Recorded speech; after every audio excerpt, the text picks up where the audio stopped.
پوچھتے کیوں ہو شہ جلا کے فضائل آسی، ہر فضیلت کے وہ جامع ہیں نبوت کے سوا۔ بے شک بے شک۔ اور علامہ حسن فرماتے ہیں غوث محی الدین ہے، خواجہ معین الدین ہے، غوث محی الدین ہے، خواجہ معین الدین ہے، اے حسن کیوں نہ ہو محفوظ عقیدہ تیرا، اے حسن کیوں نہ ہو محفوظ عقیدہ تیرا۔ تو ہمارے ہاتھ میں نبی کا بھی دامن ہے اور غوث پاک کا بھی دامن ہے، بے شک بے شک۔ تو انشاءاللہ ہمارا بیڑا پار ہے۔ سیدی سرکار اعلیٰ حضرت امام عشق و محبت فرماتے ہیں اہل سنت کا ہے بیڑا پار اصحاب حضور، نجم ہے اور ناؤ ہے اطرت رسول اللہ کی۔ وہ جہنم میں گیا جو ان سے مستغنی ہوا، ہے خلیل اللہ کو سبحان اللہ سبحان اللہ۔ تجھ سے اور جنت سے کیا، تجھ سے اور جنت سے کیا مطلب ہے منکر دیکھ دور نہیں ہے، ہم رسول اللہ کے جنت رسول اللہ۔ سبحان اللہ سبحان اللہ۔ تو میں نے دوران خطبہ آپ حضرات ایک بات نوٹ کر لیں، میری تقریر وتھ پروف ہوتی ہے۔ اگر کسی کو کوئی ڈاؤٹ ہو، کوئی شک ہو تو باقاعدہ تقریر کے بعد وہ مجھ سے پوچھ سکتا ہے، ڈسکس کر سکتا ہے، یا حدیث کا حوالہ لے سکتا ہے پروف۔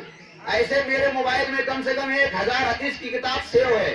اگر آپ حضرات کو کوئی پروف چاہیے، ثبوت چاہیے تو میں دے سکتا ہوں۔ ویسے کتابیں تو 5000 ہیں میرے موبائل میں، لیکن حدیث کی 1000 کتاب موجود ہے۔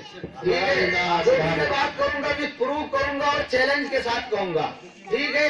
اس لیے آپ حضرات کوئی شک و شبہ نہ کریں، آپ انشاءاللہ قرآن و حدیث کی روشنی میں جو باتیں بھی آپ تک پہنچائی جائیں گی وہ قرآن و حدیث ہی کی روشنی میں پہنچائی جائیں گی۔ کچھ لوگ اعتراض کرتے ہیں کہ ایسا کیوں کرتے ہیں، سنی لوگ پروگرام کیوں کرتے ہیں، نبی کا میلاد کیوں مناتے ہیں، پھر یہ عید میلاد کیوں مناتے ہیں، 11ویں کیوں مناتے ہیں، 12ویں کیوں مناتے ہیں، غوث پاک کا عرس کیوں کرتے ہیں، خواجہ غریب نواز کی چھٹی کیوں کرتے ہیں، وغیرہ وغیرہ۔ تو انشاءاللہ آج آپ حضرات کو پورے پروف کے ساتھ قرآن و حدیث کی روشنی میں ثابت کروں گا کہ ہم اہل سنت والجماعت جو کرتے ہیں قرآن و حدیث کی روشنی میں کرتے ہیں۔ سبحان اللہ سبحان اللہ۔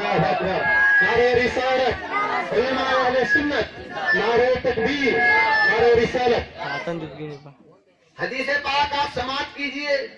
نبی کریم صلی اللہ تعالیٰ علیہ وآلہ وسلم ارشاد فرماتے ہیں، اس حدیث کو امام طبرانی نے اپنی موجم میں نقل کیا ہے اور امام دہلوی نے اپنی مسند میں نقل کیا ہے۔